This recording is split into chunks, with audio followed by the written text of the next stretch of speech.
So, hi there, Warwick Johnston from SunWiz, and today we've got a very special podcast. We're bringing together lots of people from the solar industry to talk about what the solar industry is doing for bushfire relief efforts and charitable giving. It's kind of like the solar industry's version of a benefit gig. And so today I've got with me Eddy from NRG, I've got Keshia from Fronius, Andy from, well, he was from Gippsland Solar, mate, but congratulations, RACV. Jack Hooper from GEM, and we've got Longy on the phone as well. And the point of today is to demonstrate all of the inspiring things that the solar industry is doing to help bushfire affected communities and wildlife, both directly and through some financial support. So I want to run through some inspiring examples I've been sharing on my feed on LinkedIn before hearing more about what's going on from each person. Firstly, so let me run through this quickly. There are Facebook groups set up. We're going to show you another one in a moment as well. But for example, if you're a tradie and you want to do something physical and hands-on, there's the Tradies of Fire Effective Communities group. I've seen that there has been financial donations, and I'll mention a few of them. So for example, MMEM donated $1 million. We'll come to hear some more about Fronius, but so I'll wait to give the details of that. So Jack there's a photo of Jack. We'll hear from him in person, but making some donations from the Queensland to Food Bank on behalf of Gem Energy. We saw Mao Aneng, a utility scale developer, donating $5,000 to the Red Cross. My company SunWiz has pledged to donate 100% of revenue from new sales of PV cell to the fire, and we're doing to wildlife. We have Darren Stocks from EPC Solar, who's not with us, but he's giving announced that there's some generators there that are available, and also made some donations. Andy McCarthy done some very interesting things, both financial and some physical infrastructure. So Andy, we might jump across to you to start with.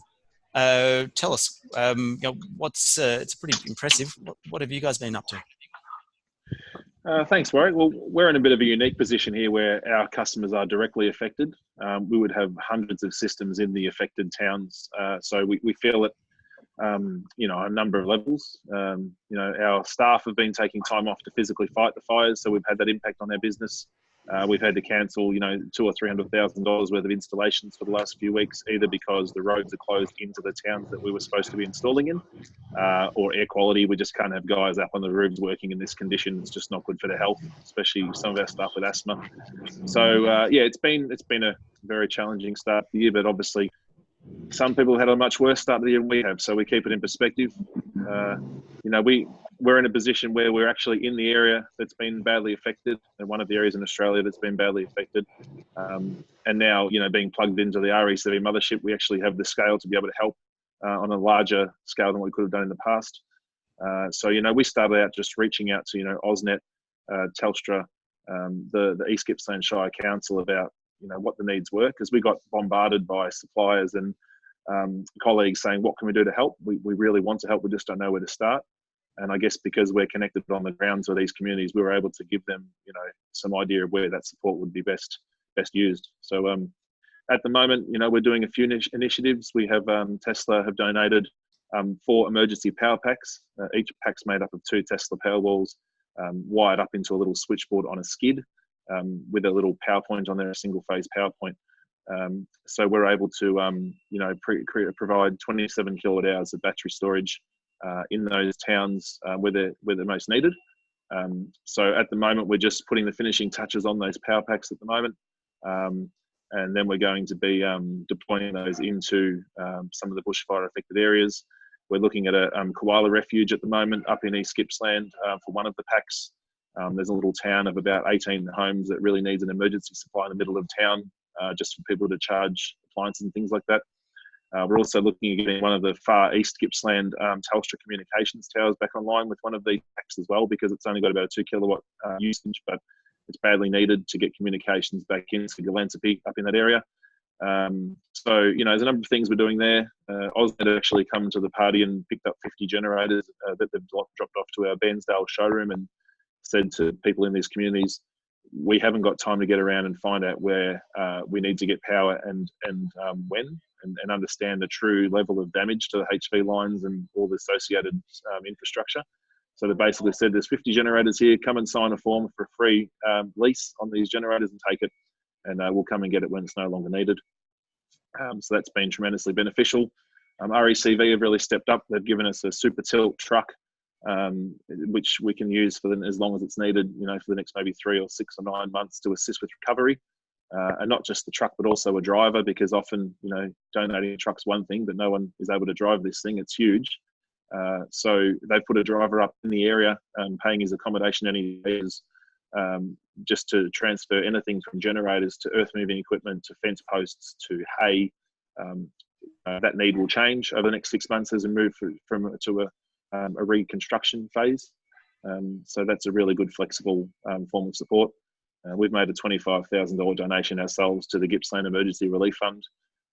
And, you know, I know there's other areas of Australia that are also hard hit, which I know Red Cross do support across the whole region. But, you know, for the East Gippsland community, we're really happy to support GERF, because 100% of everything that you donate makes it into the communities.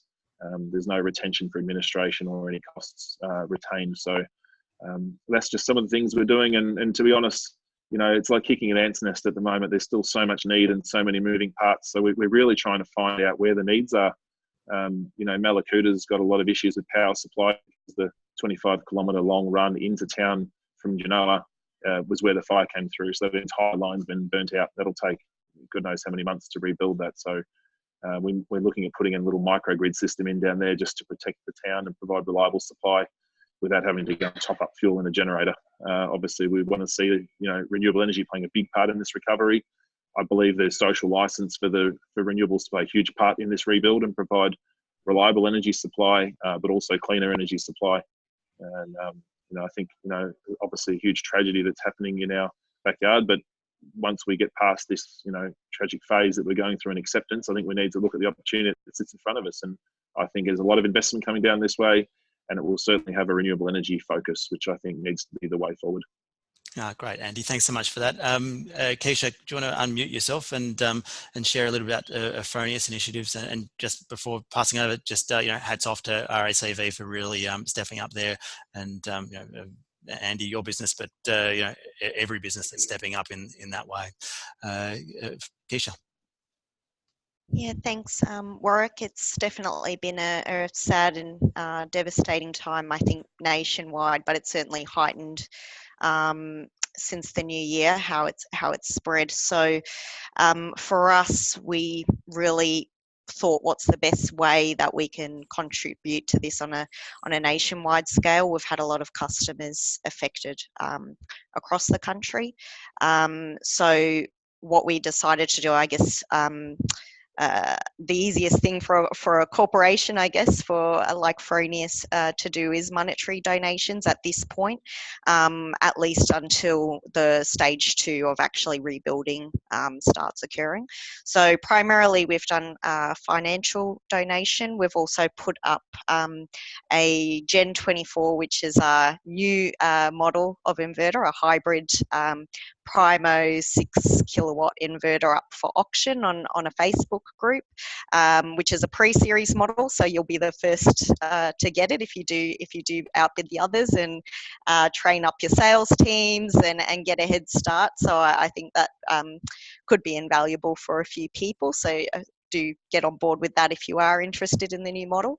And lastly, just trying to assist with any people that are reaching out at the moment for support for emergency systems. So one of the initiatives that Andy just mentioned, which really got us thinking about this at a wider scale, was the power packs that he mentioned. Landon and Andy from Gippsland Solar reached out very early on the piece to see if Fronius could assist with providing inverters for those systems. So we've done that.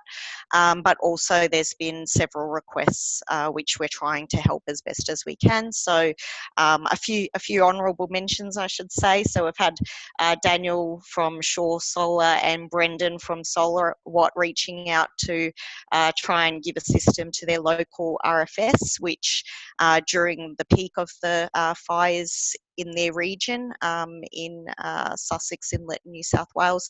They went without power for a few days, so just to prevent that happening in future. Ecolution, Brodie from Ecolution is setting up a charity auction for selling a solar system, and AusNet have also been in touch to look at providing how they can best provide solar systems on a much wider scale.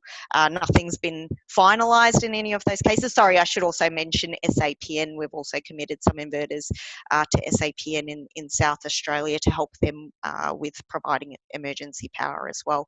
So there's been some really good initiatives, I think, nationwide that we're trying to just support as best as we can. Look, that's fantastic to hear, Keshia. Jack, do you want to unmute yourself? I understand that both as a business you've made a contribution as you can, but also encouraging your employees is one way the businesses can help. So, and potentially also your customers. Can you describe a bit about what you've done there, mate?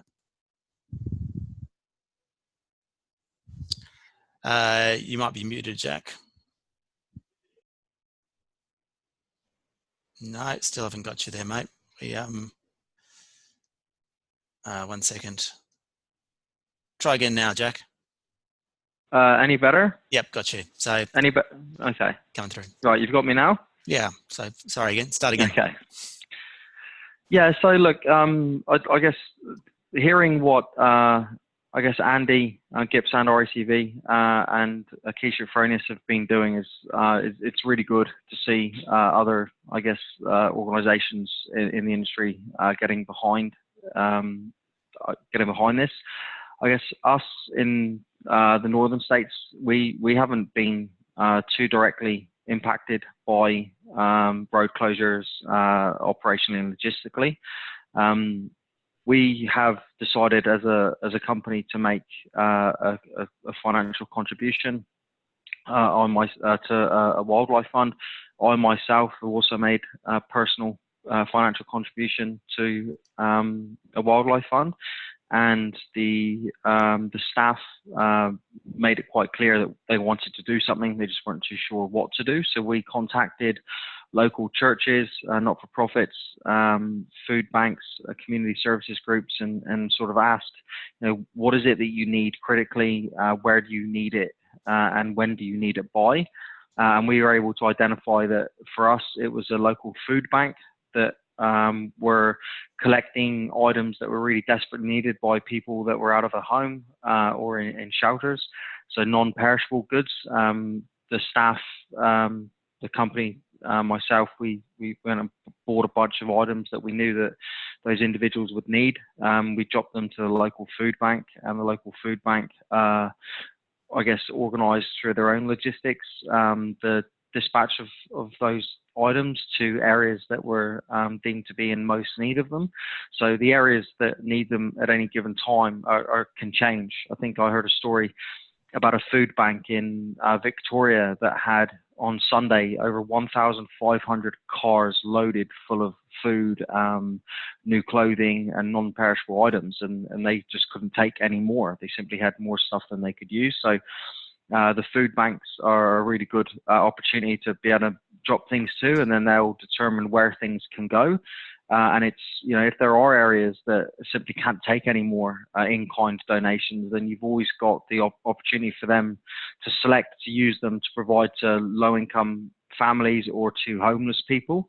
So anything that is left over that can't go to bushfire-affected areas ends up going to a really good cause anyway. So that's something that we really liked. I guess it's really difficult for us to understand, being in Queensland, where we should send things to and what organisations need items. And so I think going to your local, I guess, community services organisations, local not-for-profits or aid organisations, and asking, what can we help with, both maybe financially if you can, and other items that are not necessarily a financial contribution, and where can we send it to.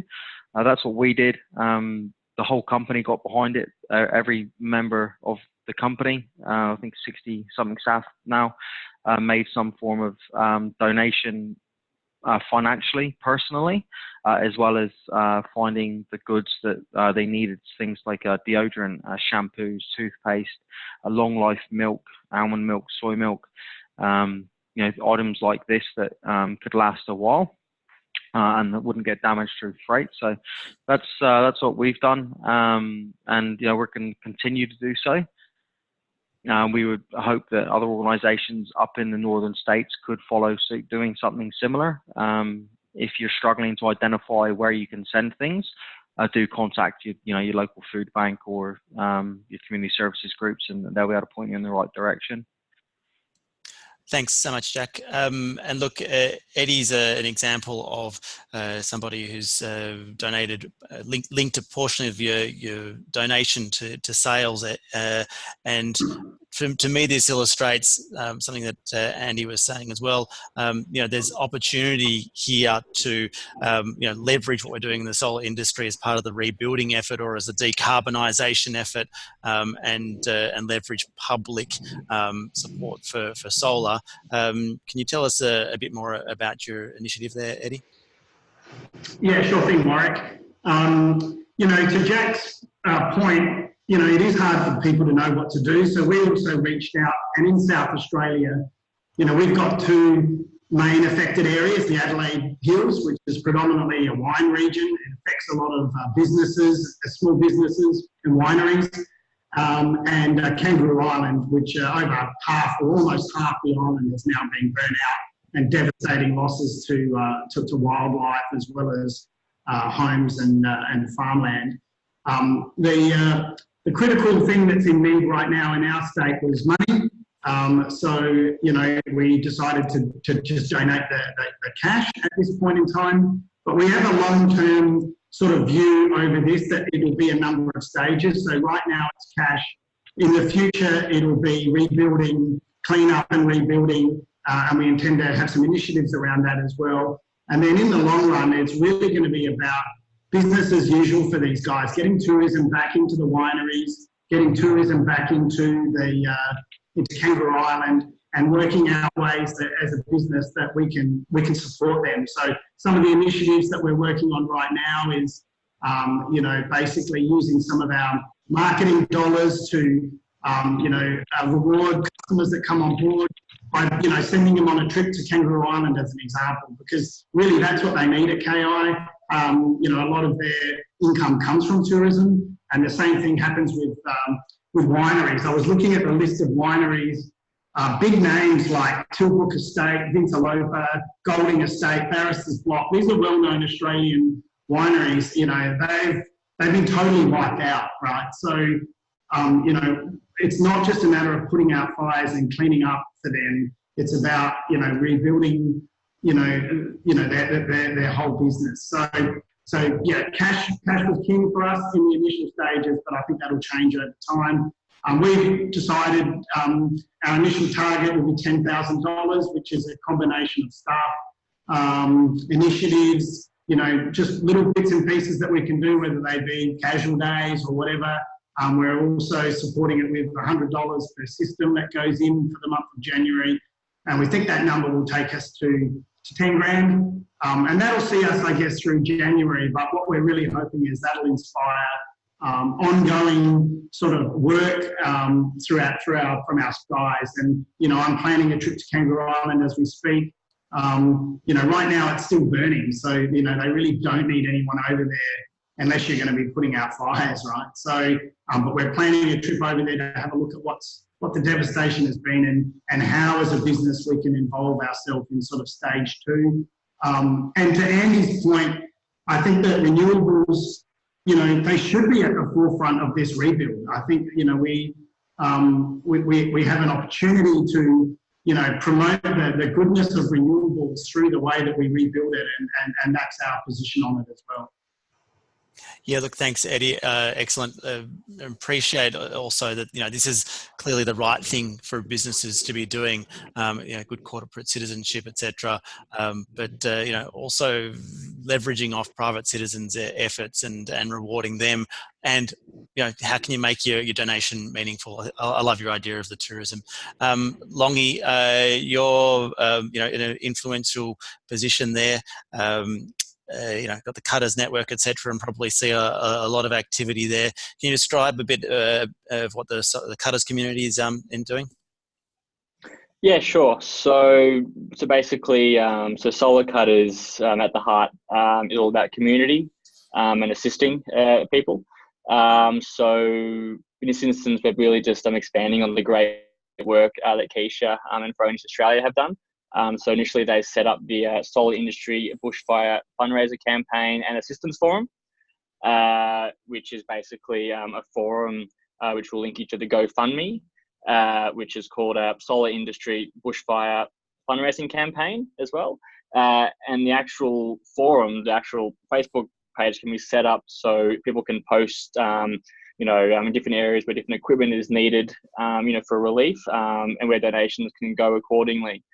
So I'll get that link up soon. So at the moment, we've been sharing that link around to my 5 admin pages across the network, and I'm fielding about between 10 and 20 personal messages a day asking about donations and where they're going and how they can help as well. So I'm directing everyone back to that forum. And then we're also supporting the Gen 24 pre-series auction as well via the same network as well. So I'm also fielding a lot of personal messages regarding bids, how people can get involved as well. And there's also talk of a Solar Cutters internal raffle as well. So more like a group buy type scenario if required. I'm just encouraging people to donate and bid as required, and using Cutters for what it's meant to be used for, which is community. So anything that needs to be done, we'll get involved. Fantastic. Thanks, Longy. And just looking at that bushfire GoFundMe, $31,000 raised so far. So that's another great initiative. Look, thanks everybody for your contribution. Was there any other ideas that people had or encouragement that people would like to offer? Now's a good moment to jump in. Andy, do you want to have a word? Go for it, mate. Yeah, I was suffering from not taking notes, Warwick, so I forgot to thank a few people for the support we've received. I know Keshia took very good notes by the sound of it, so I'll have to remember that for next time. But the support that we've received from the industry to, obviously because we're connected to this region, we were seen as a bit of a conduit. So, just an outpouring of love and support at the start for our staff and our customers that were affected. But then since then, it's turned to more practical things. And, we've had Trina offering us 150 solar panels at no cost, which we already have taken delivery of. SunPower, a similar amount of panels. NeoN, who are a French company that build a lot of solar farms around Australia, they contacted us and said, we finished the Namerka solar farm. We have about 200 solar panels left over as excess stock. So that was straight onto a truck and delivered down here by RACV as well. So, just that sense of togetherness where everyone's like, I really want to help. And using renewable energy as the mechanism for that support. Now we sit here, we've got 300 or 400 solar panels, which we can pair up with some batteries, and we can get those deployed into these towns quicker than we can install generators, and we don't top up the fuel every couple of days as well. So just a really good practical way that renewable energy can come to the rescue of these communities that need it the most. Fantastic. Look, yeah, I'd love to add a couple of words if that's okay, Warwick. Please. Yeah, look, Jack mentioned the forum. I think a great way you can help is to start following if you've got any ideas. I did notice Bobby McKinnon posted an idea on one of the other forums, to use it as a central location where we can combine resources. So one thing I really love about this industry is how collegiate we can all be because of our passion for renewables. So as Eddie mentioned, I think this is something something that's quite connected to what we're seeing, our passion around climate change and how renewable energy can be part of the solution. So I think in addressing this challenge, we can come together as a community and do some really amazing things. So please use the forum. It might just be something as simple as doing a morning tea in your office and sharing some posts, get us all inspired.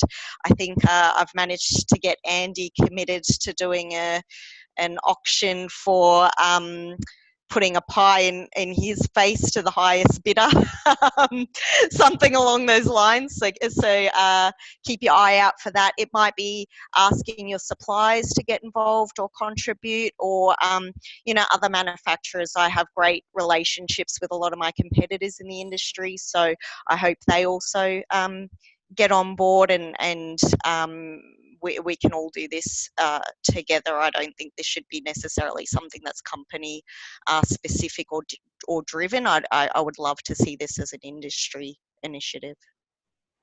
Yeah, fantastic. Here. All right, look, thanks everybody for speaking and contributing your ideas, as well as all the contributions you're making physically and financially. Thanks everybody for listening and watching, and encourage you to contribute yourself. And remember that this is something which is happening now, but there's going to be a big effort ahead for the current coming few years. But of course, this is a generational change that we're a part of, reducing carbon emissions so that there's fewer of these atrocious events. So with that, I'll say bye-bye and thank you everybody again. Good on you, Warwick. Thanks. Guys.